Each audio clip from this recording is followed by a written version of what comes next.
What's up YouTube, JM Comics here, and today I'm going to rank a franchise that's very near and dear to me and my family, the Jurassic Park franchise. And in all honesty, I did not review Jurassic World Dominion when it first came out because I absolutely hated it, and you'll see my opinions on it in this video, but that's why I skipped doing a review of it when it came out, and I waited this long. I just didn't want to talk negatively about this franchise, because I feel like it always gets so overhated, and I don't want to really contribute to that, even though the new one was very much trash. But without further ado, let's get right into it. Remember to like, subscribe, and comment down below your ranking of the Jurassic Park franchises. And here we go. In last place is Jurassic World Dominion, to nobody's surprise.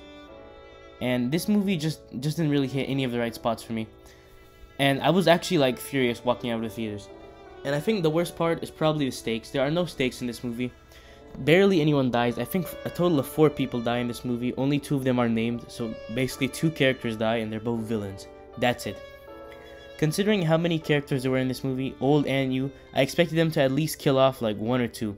Like, I thought Ian Malcolm was surely gonna die in this movie. In that scene where he held a torch in front of a T-Rex, or in front of a Gigaraptor or whatever, Giganotosaurus. But instead of eating him, he threw it into its mouth.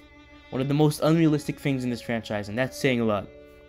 Additionally, the tone of this movie was really Marvel-esque. You could feel the MCU influence with all the jokes and the stupid running gags, and it was just not what we've come to know from Jurassic Park. There weren't any scary scenes, there was no intense moments. It was just a generic action movie that was more reminiscent of Fast and the Furious or a Marvel movie than a Jurassic Park movie. There's nothing about this movie that stands out to me as good. I'm trying to think of something good to say about it, but I just can't, okay? And the way they used Alan Grant in this movie felt like a joke. He was treated like a joke, and Sam Neill's a pretty good actor, so I feel like he could have done better with this if they had given him more to work with. And yeah, I think this movie is best summed up by the final scene where the T-Rex walks in front of the circle looking building where it looks like the logo of the series, showing you that this movie is just a cash grab trying to rake in on your nostalgia. And it's also summed up by the fact that the helicopter at the end that escapes the biosyn facility is literally full of like 9 people, showing you how unwilling they were to kill off anyone. So let's move on to the next movie in this franchise, and there is a significant gap from Jurassic World Dominion to Jurassic Park 3, about 5th place on this list. And Jurassic Park 3, I was contemplating putting it below Dominion, but after a while I'm starting to think, you know what, Jurassic Park 3 is not that bad. We've gotten worse with Dominion, because Jurassic Park 3 actually feels like a Jurassic Park movie. And I think that mostly comes down to the deaths. They're willing to kill off characters. I mean, I really don't think that they should have kept Billy alive, but they did kill off 3 people in way more intense scenes than they had in Jurassic World Dominion, and there were, I guess, actual stakes here. And I do think Alan Grant was I'd possibly say he was in his best form in this movie, maybe even during the original, because he actually felt like an expert on dinosaurs, on the dinosaur island. He wasn't a bumbling idiot like they made him in Jurassic World Dominion, so I really like that about it. Paul Kirby wasn't too bad. Amanda Kirby, terrible character, she's so annoying. I don't like how all the mercenaries died. I feel like that was so predictable. They shouldn't have done that. They should have killed off Billy, or maybe even Paul, I don't know. They should have killed someone off who wasn't just one of those free mercenaries. And the Spinosaurus was a pretty cool antagonist, all things considered. It's just the movie has like no big consequences for the greater universe. I mean, none of them really do. I mean, some of them do. I'll get to them. But Jurassic World Dominion sort of does. But this movie, it's still pretty good considering its small scale. And it still gives us what we want in Jurassic Park. A scary movie with entertaining characters and even more entertaining dinosaurs. So I liked it. Coming in 4th place is Jurassic World Fallen Kingdom. You probably expected this because this is one that most people rag on as like one of the worst. And when I first saw it, I really liked it. I'd say it was like above my number 3 spot on this list when I first saw it. But as time has gone on, I've started to notice the flaws of this movie. Most notably, how it's basically a carbon copy of the Lost World Jurassic Park, with a few notable changes. Let's first talk about the characters, and I think Franklin was a really cool addition to the cast. I mean, he was just a really entertaining character, and he was funny, but not in the generic action movie funny way. He was just funny as this really scared guy amongst all these awesome characters that are actually competent, and he's sort of stupid, but it's funny.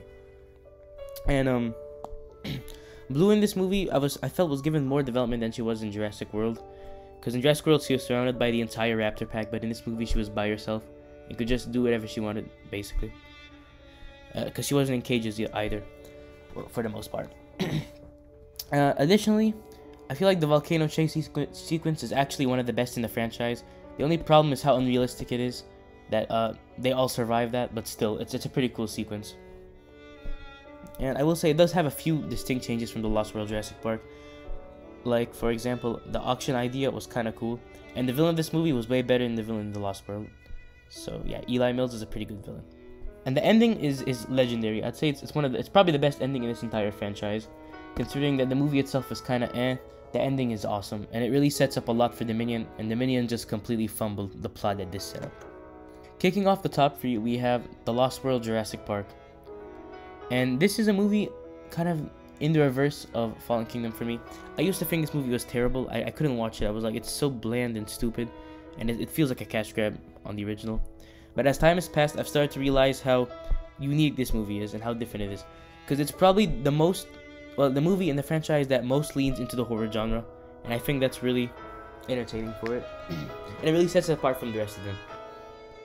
Additionally, Ian Malcolm was the best part of the first Jurassic Park movie, in my opinion, and bringing him back as the main character was a great decision, and Jeff Goldblum nailed it, as he always does. I like the plotline about a giant family of T-Rexes, and I'm one of the few people who actually appreciates the San Diego part of this movie, because I know most people didn't like it, and they felt it was very different from the rest of the movie, but I like that aspect. The movie sort of takes a twist turn into the mainland instead of staying on the island the whole time. And I like how this movie introduces Isla Sorna, which is just a cool idea that there was a side B for the original Isla Nublar island. Coming in second place is the original Jurassic Park, and I know most people put this at the top of their list, but I was not born in the 90s and I don't have much nostalgia for this movie, so just looking at it from a mostly unbiased standpoint, I think it's an amazing movie. I just don't think it's the best Jurassic World movie or Jurassic Park movie. And it did set up this franchise in such an amazing way, with a plot that was actually very well thought out. And I will note that people often rag on the new movies for being so unrealistic of everything that happens, but this first movie has a lot of stupid moments too, like the tree falling out of the car, stuff like that just don't make a lot of sense, and a lot of things that are obviously plot armor for the main characters. But generally speaking, it's an amazing movie. It's an all-time classic. The score for this movie was iconic, and it still is iconic. And the characters introduced, I think every one of them is iconic in their own way, and really great to watch. I'm not as big a fan of this movie as everyone else is, but I'm still a really big fan of it, and I really appreciate everything that it does, setting up this franchise. Coming in at number 1 is Jurassic World. And if you're keeping track, you'd know it was Jurassic World. And this movie has a lot of stupid moments, as I was kind of mentioning earlier of Jurassic Park, and even like Fallen Kingdom. But this whole franchise was built upon stupid moments, so I don't really hold that against it. And I feel like the plot in this movie is just the most epic. This giant hybrid dinosaur escapes its cage and sets destruction across the entire island, and the park is actually open in this movie, which makes it instantly higher in stakes than the first Jurassic Park. Additionally, I feel like the visuals of this movie are really stunning, considering they didn't use animatronics like they usually do. Like the gyrosphere, I forgot what they're called. Yeah, gyrosphere scenes were great. The main hall, or the main street of Jurassic World is elegant, and the characters are pretty interesting. I mean, the kids aren't that great, but like the human characters are interesting, like Simon Masrani, even Larry, that random computer guy, and of course Owen and Claire. And the villains in this movie, like the Indominus Rex is the best villain in this franchise, I'd say. And Vic Hoskins is also a pretty good human threat for this installment of the franchise. And I really feel like it brought the franchise back from the dead, and definitely was what everyone wanted Jurassic Park 3 to be, a natural continuation of the first 2 movies. With that being said, remember to like, subscribe, and comment down below your ranking of the Jurassic Park movies. And expect some more content coming out soon related to, of course, Marvel, Nintendo, and maybe even a Jurassic Park video. JM Comics, out.